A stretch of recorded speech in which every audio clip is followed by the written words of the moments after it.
Hello students, welcome back to the online space of iTutorials. This is Vanshata Poddar and this is your next lecture on electrochemistry.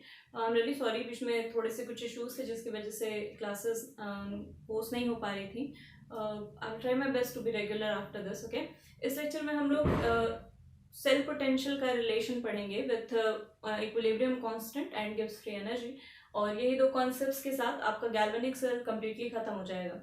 ठीक है, कुछ doubts भी थे जैसे liquid liquid junction potential, तो वो मैं इस लेक्चर में नहीं बता रही हूँ. मैंने सोचा है कि एक डाउट क्लास लास्ट में या फिर बीच में कहीं जब और भी सारे डाउट्स आ जाएंगे तो एक साथ ही वो डाउट क्लियर करके एक डाउट क्लास ही रख दूंगी और आपको वीडियो की तरफ से पोस्ट कर दूंगी. ठीक है, तो जहाँ पे भी आपको प्रॉब्लम्स आ रही हैं आप सारी चीज़ें कलेक्ट करके मुझे कमेंट कर दीजिए या फिर व्हाट्सएप कर लीजिए या टेलीग्राम कर लीजिए और एक साथ जो चीज़ें वहाँ रिजॉल्व करने लायक होंगी छोटी मोटी वो तो रिजॉल्व कर दी जाएंगी. अगर कुछ बड़ा टॉपिक होगा तो फिर वो एक साथ मैं एक डाउट वीडियो बना दूंगी. ओके, तो आज के इस लेक्चर में सबसे पहला जो हमारा टॉपिक होगा वो है रिलेशन बिटवीन ई सेल यानी कि cell potential and equilibrium constant. काफ़ी आसान सा टॉपिक है, कुछ खास इसमें है नहीं. नॉन इक्वेशन की हेल्प से आराम से आप ये रिलेशन स्टैब्लिश कर सकते हैं. ठीक है, लेकिन रिलेशन स्टैब्लिश करने से पहले, मैथमेटिकली स्टैब्लिश करने से पहले आप थोड़ा सा एक बार और रिमाइंड कीजिए. हम लोग गैल्वेनिक सेल पढ़ रहे थे. गैल्वेनिक सेल कुछ इस तरीके की होती थी. हम दो हाफ सेल्स बनाते थे. ठीक है, और इलेक्ट्रोलाइट और सॉलिड मेटल को सेपरेट करते थे. ठीक है, ऐसा कुछ यहाँ सॉल्ट ब्रिज लगाते थे कनेक्टिविटी मेंटेन करने के लिए और इलेक्ट्रिकल न्यूट्रलिटी मेंटेन करने के लिए. ठीक है, और यहाँ पर कनेक्शन बना देते थे वोल्टमीटर लगाकर. इस तरह का कुछ गैल्वेनिक सेल होता था. ठीक है, गैल्वेनिक सेल में देखिए हो क्या रहा होता है. विथ टाइम जैसे जैसे करंट फ्लो करती है विथ टाइम हो क्या रहा होता है, ज्यादा से ज्यादा zinc gets converted into Zn+2 and ज्यादा से ज्यादा Cu+2 gets converted into copper, deposit होने लगता है. ठीक है, मतलब कि Zinc+2 का जो अमाउंट है समय के साथ वो इंक्रीज करता है और Copper+2 का जो अमाउंट है वो समय के साथ डिक्रीज करता है क्योंकि copper is getting deposited as Copper+2 is getting deposited as copper, तो उसका अमाउंट घटेगा. And zinc is getting in the form of Zn+2, तो Zinc+2 का अमाउंट बढ़ेगा. ठीक है, लेकिन एक ऐसी पोजीशन आती है आफ्टर सम टाइम जब रिएक्शन एक इक्विलिब्रियम पर पहुंच जाती है. कहने का सेंस कि जो जिंक रिएक्शन कर रहा था Cu+2 से टू गिव Cu+Zn+2, ये रिएक्शन रिवर्सिबल होती है और एक डेफिनेट टाइम के बाद ये रिएक्शन इक्विलिब्रियम पर पहुंच जाती है. ठीक है, इक्विलिब्रियम पे पहुंचने का ये सेंस है कि रिएक्शन फॉरवर्ड डायरेक्शन में भी बहुत ज्यादा नहीं जा रही होगी, डायनामिक होता है इक्विलिब्रियम, लेकिन जिस एक्सटेंट से रिएक्शन फॉरवर्ड डायरेक्शन में जा रही होगी उसी एक्सटेंट से रिएक्शन बैकवर्ड डायरेक्शन में भी आ रही होगी. यही डायनामिक इक्विलिब्रियम का सिग्निफिकेंस होता है. तो फिर होगा क्या बेसिकली, जब कोई नेट डायरेक्शन में पर्टिकुलर चेंज नहीं आएगा, मतलब कुछ नेट इलेक्ट्रॉन फ्लो नहीं होगा और as a result of which जो करंट है आपकी वो रुक जाएगी. Current will be zero. मतलब आप देखेंगे कि थोड़ी देर बाद, जब थोड़ी देर एज इन कि इतना कम टाइम भी नहीं होता है, इक्विलिब्रियम को पहुंचने में टाइम लगता है. देखिए ये एक स्पॉन्टेनियस रेडॉक्स रिएक्शन है, इसका इक्विलिब्रियम ज्यादातर फॉरवर्ड ही लाई करेगा. तो ऐसा नहीं है कि तुरंत रिएक्शन का इक्विलिब्रियम स्टैब्लिश हो जाएगा, टाइम लगेगा, उतनी देर सेल वर्क करेगी आपकी प्रॉपरली.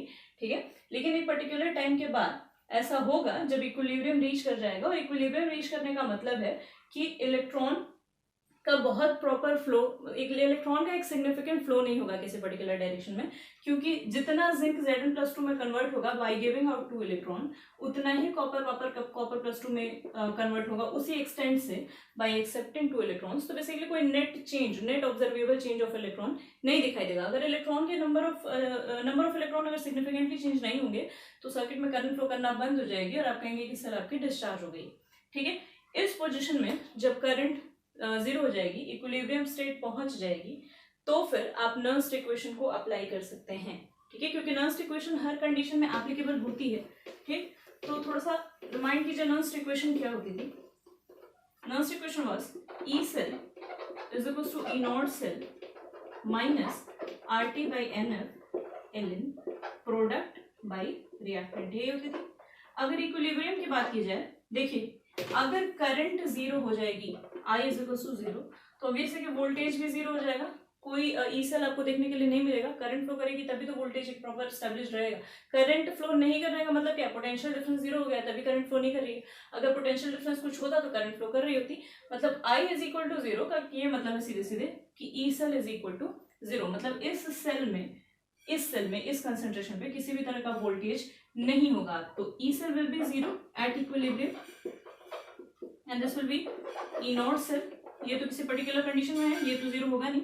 ई सेल हम इस कंडीशन की बात कर रहे हैं तो ये जीरो हो जाएगा। ई नॉट सेल तो कुछ ना कुछ होगा ही अंडर स्टैंडर्ड कंडीशन, ठीक है, minus R T by N F. मतलब पॉइंट इसकी ये तो एक कांस्टेंट वैल्यू है ना, इसको तो जीरो करना नहीं है, यही वैल्यू चेंज होगी विद टाइम, ठीक है। समय के साथ साथ जैसे जैसे प्रोडक्ट और रिएक्टेंट का रेशियो चेंज होगा वैसे वैसे ई सेल की वैल्यू चेंज होगी। ई नॉट सेल तो हमेशा कांस्टेंट ही रहना है, ठीक है, और इक्विलिब्रियम पे पहुंच के ई सेल की वैल्यू जीरो हो जाएगी, ई नॉट सेल आपका जो होगा वो होगा, ठीक है। और प्रोडक्ट व रिएक्टेंट अगर आपको याद हो तो ये के हो जाता है, के मीन्स इक्विलिब्रियम कांस्टेंट। मतलब कि इक्विलिब्रियम पहुंचने के बाद हमारी कुछ इस तरह की सिचुएशन होगी that zero is equal to E naught cell minus R T by N F L N K, ठीक है। अब देखिए आप ई सेल इधर कर दीजिए तो E naught cell is equal to ये एक्चुअली इधर कर दीजिए तो R T by N F L N K, ये पॉजिटिव हो जाएगा, ये इधर आएगा तो, ठीक है। या फिर आप ऐसे लिख सकते हैं that L N K is equal to N F by R T E naught cell, इस तरह से। या फिर आप ये भी कर सकते हैं, थोड़ा सा और इसको इंप्रूव कर लीजिए। यहाँ पे 2.303 से आप मल्टीप्लाई कर सकते थे, 2.303 से मल्टीप्लाई कर देंगे तो ये लॉग में कन्वर्ट हो जाएगा, और 2.303 फिर इधर ले आएंगे आप तो ये डिवाइड में हो जाएगा। तो आप ऐसा लिख सकते हैं कि log K is equal to N F by 2.303 R T E naught cell. और इस इक्वेशन की हेल्प से आप कैलकुलेट कर सकते हैं equilibrium constant of a reaction. Equilibrium constant of a reaction obtain करना अदरवाइज टफ होता है, इसलिए इस रिएक्शन का काफी ज्यादा सिग्निफिकेंस है ऑन अ प्रैक्टिकल ग्राउंड, ठीक है। प्रैक्टिकली इस रिएक्शन की हेल्प से किसी भी रेडॉक्स रिएक्शन की equilibrium constant value easily attain की जा सकती है, ठीक है।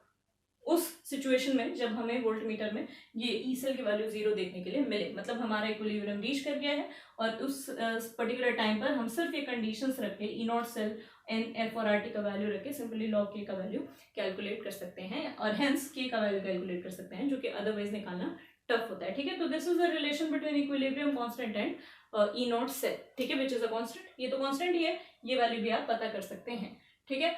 तो ये पहला कॉन्सेप्ट था। अगला रिलेशन है आपका ई सेल और गिब्स फ्री एनर्जी का, वो भी देख लीजिए।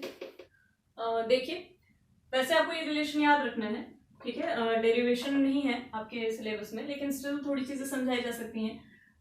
बहुत एक्यूरेट नहीं होंगी ये चीजें, लेकिन जितना चीज आप ऑलरेडी जानते हैं गिब्स फ्री एनर्जी के बारे में और कुछ फिजिक्स के टर्म्स के बारे में, उसके बेस पर I will try to make you understand this, ठीक है। रिलेशन ये है कि delta G is equal to minus N F E, या फिर अंडर स्टैंडर्ड कंडीशन की बात करें तो delta G naught is equal to minus N F E naught, ठीक है, ये रिलेशन है, ठीक।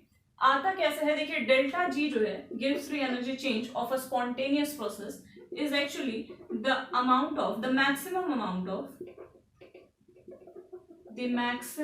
Amount of non mechanical work that can be obtained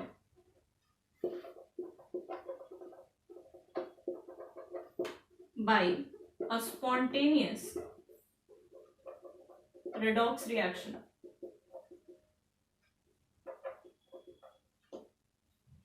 ठीक है, किसी भी बाय अ स्पॉन्टेनियस रिएक्शन कर लीजिए, बाय स्पॉन्टेनियस प्रोसेस कर लीजिए, किसी भी स्पॉन्टेनियस प्रोसेस में, स्पॉन्टेनियस प्रोसेस का क्या मतलब है कि delta ji will be negative. Negative होने का क्या मतलब है कि हमें कुछ मिल रहा है सिस्टम से, हम सिस्टम को कुछ भी प्रोवाइड नहीं करा रहे, मतलब ओवरऑल सिस्टम से हमें या तो एनर्जी या तो वर्क मिल रहा है, तभी तो डेल्टा जी निगेटिव है, ठीक है। तो डेल्टा जी जो है गिव्स फ्री एनर्जी चेंज, ये actually maximum amount of non mechanical work होता है जो किसी स्पॉन्टेनियस प्रोसेस से ऑब्टेन किया जा सकता है, ठीक है।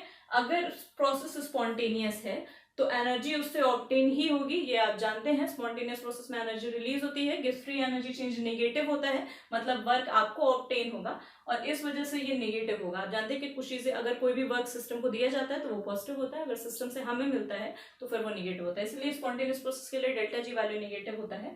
ठीक है, by this convention of definition. ठीक है, maximum amount of non mechanical work का ये सिग्निफिकेंस है कि हम हर फॉर्म में वर्क जो ऑब्टेन करेंगे वो गिब्स फ्री एनर्जी में ऐड होगा, लेकिन वो वर्क नॉन मैकेनिकल होना चाहिए। मतलब कि आप सिस्टम पे किसी तरह का प्रेशर नहीं लगा रहे और लगा भी रहे हैं तो वो फॉर्म ऑफ वर्क ऐड नहीं होगा। सिस्टम आप बाहर सराउंडिंग पे कोई प्रेशर नहीं लगा रहा है और अगर लगा भी रहा है तो फिर वो वर्क ऐड नहीं होगा गिब्स फ्री एनर्जी चेंज में। ठीक है, उसके अलावा सिस्टम जितने भी फॉर्म में काम कर रहा है, जितने भी काम में फॉर्म में आपको वर्क प्रोवाइड करा रहा है, वो सारे ऐड होकर डेल्टा जी को स्पेसिफाई करते हैं। तो maximum amount of non mechanical work that can be obtained from spontaneous process is known as Gibbs free energy change of that process. ठीक है, अब देखिए, अब गैल्वेनिक सेल की अगर बात करें तो गैल्वेनिक सेल में जो नॉन मैकेनिकल वर्क ऑब्टेन होगा वो क्या होगा, डब्ल्यू इलेक्ट्रिकल वर्क ही ऑब्टेन होगा किसी भी गैल्वेनिक सेल में। और इलेक्ट्रिकल वर्क अगर आपने पढ़ा होगा फिजिक्स में तो ये Q इंटू वी के बराबर होता है, जहां Q इज द चार्ज, ठीक है, टोटल चार्ज, और V is the potential difference. V is the potential difference. ठीक है, total charge per unit time हो गई and V is the potential difference. ठीक है, अब देखिए वोल्टाइक सेल में या गैल्वेनिक सेल में जो टोटल चार्ज है वो Q is equal to NF होता है। ठीक है, जहां N जो है ये number of moles of electron है और F जो है ये फराडे कांस्टेंट है। फराडे कांस्टेंट आपने पहले भी सुन रखा है, ठीक है, पहले भी आपने इसके बारे में पढ़ा है, इसकी वैल्यूज वगैरह देखी हुई हैं, लेकिन थोड़ा सा इसका सिग्निफिकेंस भी जान लीजिए। इसका एक्चुअली मीनिंग क्या होता है। फराडे कांस्टेंट अगर डिफाइन किया जाए तो it is the total charge on 1 mole of electrons. ठीक है, Faraday constant is the total charge on 1 mole of electrons in quantitative way, कोई किसी तरह का चार्ज नहीं लगाया जाता है यहाँ पे, ये माइनस NF होगा। ठीक है, तो F is the Faraday constant and Faraday constant is the total charge present on 1 mole of electron। अब आप जानते हैं कि एक इलेक्ट्रॉन पे क्वांटिटेटिवली चार्ज कितना होता है, 1.6 into 10 to the power of -19 coulomb. तो एक मोल इलेक्ट्रॉन पे क्वांटिटेटिवली चार्ज क्या हो जाएगा, 1.6 into 10 to the power of -19 into Na coulomb. Na is Avogadro number. ठीक है, एक मोल में एवोगैड्रो नंबर के बराबर इलेक्ट्रॉन्स होंगे। ठीक है, तो यही जो कूलम पर मोल, मतलब एक मोल इलेक्ट्रॉन के लिए जो चार्ज आता है, यही फराडे कांस्टेंट होता है। इसे आप कैलकुलेट करेंगे तो फराडे कांस्टेंट की वैल्यू के बराबर आएगा। ठीक है, तो ये फराडे कांस्टेंट है, total number of moles of electron into Faraday constant. हमें नंबर ऑफ मोल्स पता चल गया और हमें फराडे कांस्टेंट आप जानते हैं कि एक मोल इलेक्ट्रॉन पे कितना चार्ज है, ये F सिग्निफाई कर देगा, और कितना टोटल मोल्स प्रेजेंट है ये N सिग्निफाई कर देगा।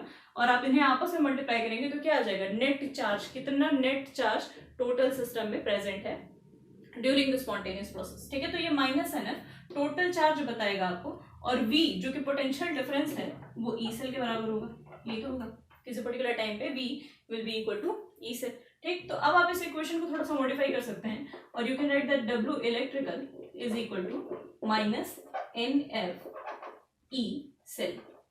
W electrical is delta G, that is equal to -NF E cell. समझ में आ गया तो बहुत बढ़िया, नहीं तो आपको ये सब नहीं जानना है, आपको सिर्फ ये याद रख लेना है कि इक्वेशन क्या है, डेल्टा G और E सेल में क्या रिलेशन होता है। तो ठीक है, तो delta G is equal to -NF E cell. इस पे क्वेश्चंस आते हैं। अगर अंडर स्टैंडर्ड कंडीशन की बात की जाए तो ये डेल्टा G नॉट हो जाएगा, मतलब सारा सिस्टम आपका स्टैंडर्ड कंडीशन में है। स्टैंडर्ड कंडीशन मतलब सॉलिड लिक्विड गैस के लिए pure form of the substance +1 bar pressure, और सोल्यूशन के लिए 1 मोलर सोल्यूशन ऑफ सब्सटेंस, ठीक है, +1 बार प्रेशर। ठीक है, टेम्परेचर डिफाइन नहीं किया जाता है, लेकिन फिर भी अगर आपको टेम्परेचर की वैल्यू चाहिए और क्वेश्चन में रिक्वायर्ड है और वहाँ पे गिवन नहीं है तो आप रूम टेम्परेचर यानी कि 298 केल्विन मान सकते हैं। पिछले वीडियो में मैंने 273 बोल दिया था, वो बाई मिस्टेक हो गया था। 0 डिग्री सेल्सियस कभी कभी दिमाग में चलता रहता है, सॉरी 0 केल्विन कभी कभी दिमाग में चलता है, हाँ 0 डिग्री सेल्सियस कभी कभी चलता रहता है, तो वो 273 केल्विन मेरे मुंह से निकल गया, लेकिन वो 290 रूम टेम्परेचर सपोज कर सकते हैं आप स्टैंडर्ड टेम्परेचर को, लेकिन ऐसा है नहीं। ठीक है, ऐसा कोई स्पेसिफाइड नहीं है कि स्टैंडर्ड कंडीशन में टेम्परेचर वही रहना चाहिए, नहीं दिया है तो you can use it as the standard temperature. ठीक है, तो डेल्टा G अगर -NF E सेल होता है, अगर स्टैंडर्ड कंडीशन की बात करें तो ये इक्वेशन मॉडिफाई होकर -NF ई नॉट सेल हो जाएगी। ठीक है, थोड़ा सा वैसे यहाँ पर और ट्रिक्स हैं चीज़ों को क्लैरिफाई करने के लिए, निगेटिव साइन वगैरह का भी सिग्निफिकेंस है, लेकिन फिलहाल के लिए वो मैं ड्रॉप कर रही हूँ क्योंकि आपको और चीज़ें नहीं पता है और ये थोड़ा सा एक्चुअली और ज़्यादा ब्रॉड है कॉन्सेप्ट, तो क्योंकि आपको समझने भर ही समझाना है तो दैट इज वाई फिलहाल के लिए आपको सिर्फ छोटे फॉर्म में ही डेरिवेशन कराने की कोशिश है। बहुत ज़्यादा कुछ भी नहीं है एक्चुअली, आप एकदम आराम से इस कॉन्सेप्ट को दिमाग में रख सकते हैं अगर रखना चाहें तो, अदरवाइज आपको सिर्फ इस इक्वेशन से मतलब है, इसी पर बेस्ड क्वेश्चन आएंगे, थोड़े बहुत पूछ देता है एक्चुअली, और आप आराम से कर सकते हैं। ठीक है, कोई दिक्कत वाली बात नहीं। ठीक, अब देखिए कुछ कॉन्सेप्चुअल चीजें बता दूं यहाँ पे जो कि जरूरी हैं।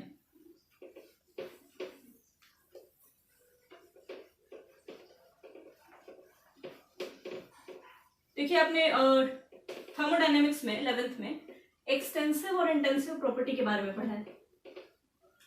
ठीक है, एक्सटेंसिव प्रॉपर्टीज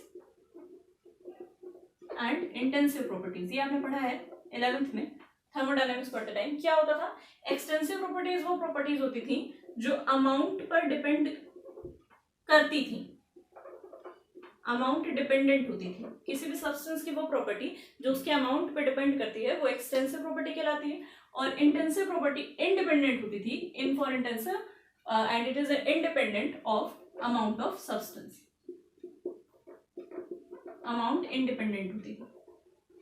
अब देखिए जो गिब्स फ्री एनर्जी है ये एक एक्सटेंसिव प्रॉपर्टी है, मतलब ये अमाउंट पर डिपेंड नहीं करती, और जो ई वैल्यू है, ई सेल या फिर इलेक्ट्रोड पोटेंशियल, मतलब बेसिकली जो पोटेंशियल है ये इंटेंसिव प्रॉपर्टी है।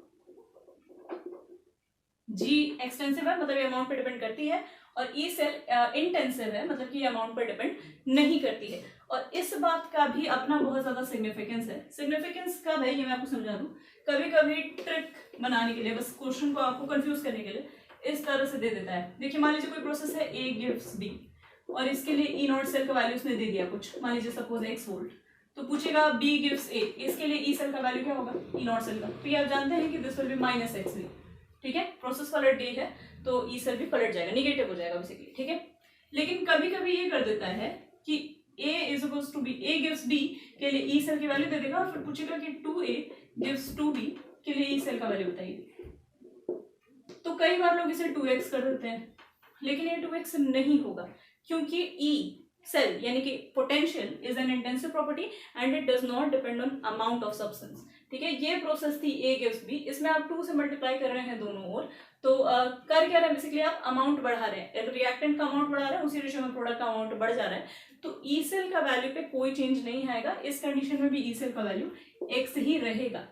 लेकिन अगर a ratio A gives B के लिए डेल्टा जी का वैल्यू एक्स था, ठीक है, तो 2a गिव्स 2b के लिए डेल्टा जी का वैल्यू 2x होगा, क्योंकि delta G is an extensive property and it depends on amount of substance. तो इन केस कभी इस तरह के कुछ क्वेश्चंस आपके सामने आ गए तो ये बात दिमाग में रखिएगा कि ई सेल इंटेंसिव होता है, अमाउंट पर डिपेंड नहीं करता। अगर आप किसी गिवन इक्वेशन में स्टोइकियोमेट्री कली मल्टीप्लाई कर रहे हैं, दोनों साइड मल्टीप्लाई कर देते हैं, अमाउंट इक्वल रेशियो से बढ़ा देते हैं रिएक्टेंट और प्रोडक्ट का, तो ई सेल के वैल्यू में चेंज नहीं आएगा, जबकि गिव्स एनर्जी में इक्विवेलेंट अमाउंट में इक्विवेलेंट रेशियो से चेंज आ जाएगा। ठीक है, तो this is all about this class. आज गैल्वेनिक सेल वोल्टाइक सेल आपकी पूरी तरह से खत्म होती है। अगली क्लास में हम लोग इलेक्ट्रोलिटिक सॉल्यूशंस के बारे में और उसकी कंडक्टेंस के बारे में कुछ मेजर्स पढ़ेंगे, which is also a part of electrochemistry. ठीक है, और फिर हम लोग आगे की चीजें कंटिन्यू करेंगे। कहीं भी आपको कोई दिक्कत आ रही है तो आप टेलीग्राम पेज ज्वाइन कर लीजिए, जिसके लिंक मैं आपको नीचे प्रोवाइड कर दूंगी, और वहां पर आप अपने डाउट्स पूछ सकते हैं, स्टूडेंट्स जो ट्यूटोरियल से बिलोंग करते हैं या फिर ट्यूटोरियल से बिलोंग नहीं करते। ओके।